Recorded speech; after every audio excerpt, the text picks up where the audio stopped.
what you see is people who love America, who are genuinely concerned about the future. I came away with complete faith of how blessed we are. What I always hope and will always fight for is the core principles of the Republican Party need to be there. It's the idea of freedom. It's the idea of capitalism. It's the idea of making sure that government was intended to protect the rights and freedoms of the people. I have to make a decision between two. I don't have the luxury of dealing with anything else. When my daughter complains about groceries, I care about that. When my son is worried about getting a job and how he's going to afford insurance, I worry about that. When I look at what's happening on the border and safety, I care about that. So as a voter, I am not going for the person I like, and I'm not voting on style. I'm voting on substance. And I never thought I'd agree with Nikki Haley. Oh my goodness. As a voter, have to make the same decision you do. And that's the decision I make. That at the end of the day, I'm an American, and I get the right to choose who I'm going to vote for. And that's what I'm doing. That was a lot of common sense there. I take her at her word. I take her at her word that she wants to raise taxes for households over $100,000, that she wants to add a pharmaceutical tax and a health care tax. I actually feel very strongly about this, is that we need to have Medicare for all. I take her at her word that she thinks that illegal immigrants should be able to vote and be given driver's licenses. I am in favor of saying that we're not going to treat people who are undocumented across the border as criminals. I think there's no question that we've got to critically re-examine ICE and its role. I take her at her word that she wants to ban fracking and kill a bunch of U.S. jobs. There's no question I'm in favor of banning fracking. Take her at her word. Doug Schoen. You don't have to agree with Trump 100% of the time to vote for him.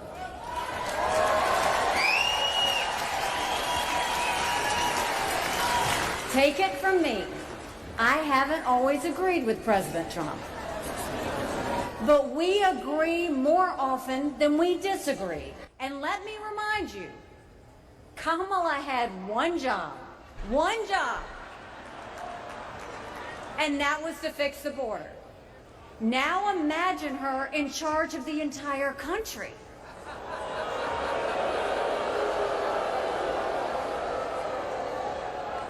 Under Donald Trump, we didn't have the border disaster we have today, and we won't when he is president again.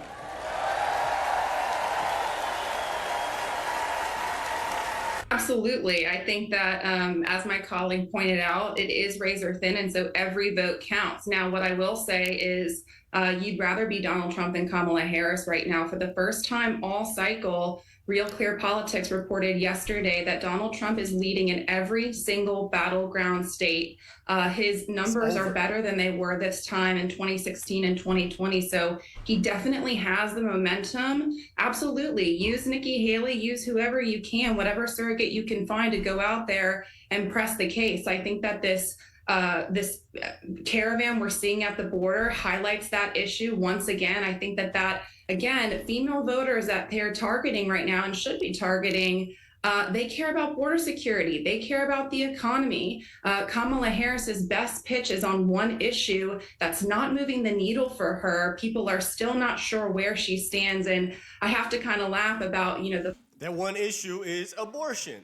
That's it. That's the only issue that they have to stand on. The flip-flopper thing about Nikki Haley, because Kamala Harris is the biggest flip-flopper in American political history. Well, and people still don't know where she stands. For instance, when it comes to fracking, her position is as clear as mud. That was yesterday. I saw a climate staffer of hers try and walk back her position there.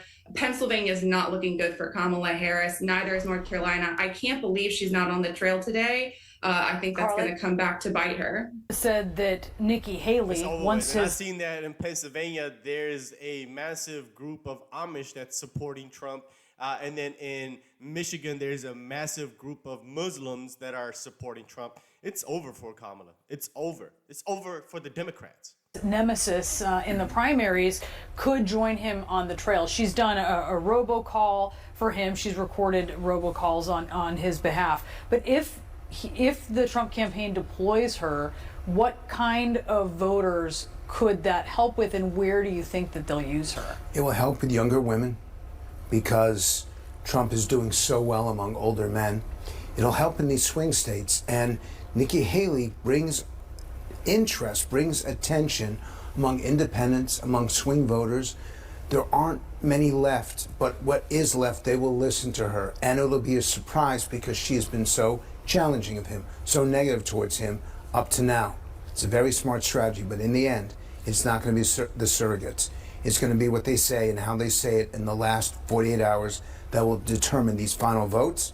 The key for Haley is absolutely turnout, 18 to 29 women. The key for Donald Trump is absolutely union votes, young African-American men, and Latinos. He got that locked in.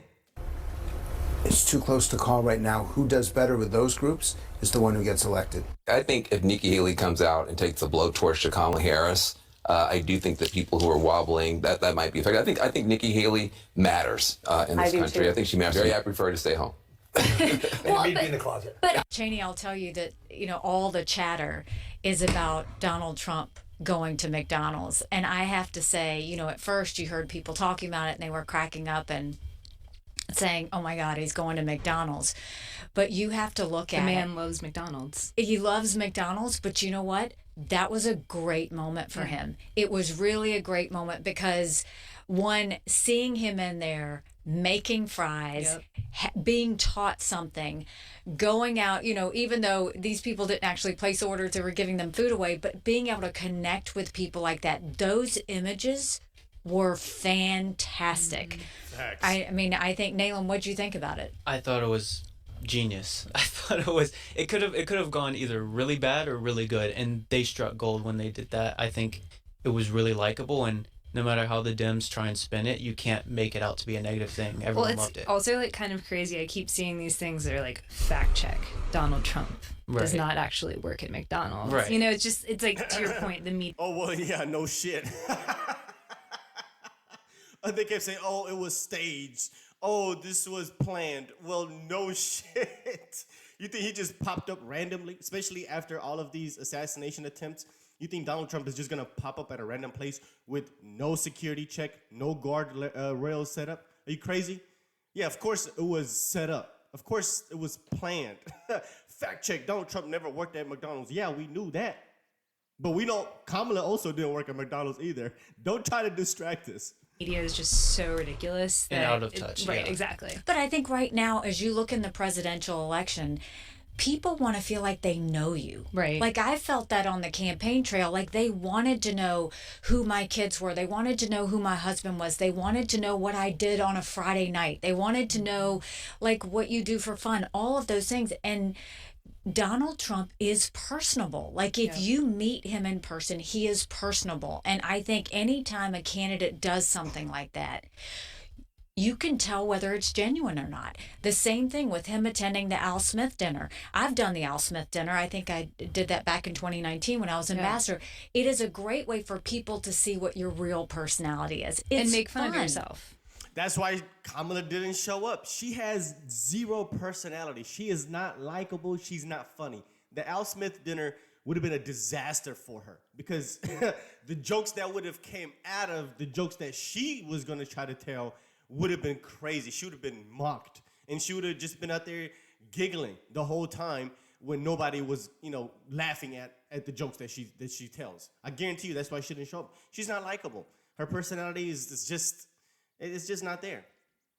You make fun of yourself, it's fun. And super big mistake that Kamala Harris didn't do it. Because does that mean either one, she didn't want to make fun of herself? Two, was she too worried that Donald Trump would hit her? I mean, that's part of it. That's part of the fun. Oh, he would have cooked. I can't imagine in any scenario where that was a good idea. So, I think Donald Trump has had a good week. And I know they say the polls are close. But in this next 2 weeks, it is all about putting yourself out there. People want to vote for someone they trust. Right. That's what this comes down to, is and trust. That they can identify with. She's showing us why she didn't make it to Iowa in 2019. No, I think it's exactly right. And I think now you look into the next 2 weeks. 2019. Yeah, discipline. That's what this is all going to be about, is being disciplined enough not to say anything crazy, not to say anything stupid, but being free enough to put yourself out there and let people know that you want their vote. That's it. That is really it. And here's the thing with this election, what it boils down to, is that people know what we are getting, right? We have 4 years of Trump, 4 years of Kamala and Biden. Easy to compare. We've experienced both. Not really hard to compare.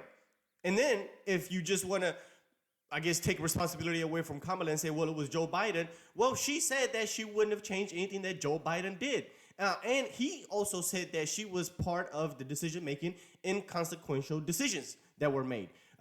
So if she distanced herself, sure, right? We could give her credit there, but she hasn't. She said, hey, I wouldn't have changed anything that Joe Biden did.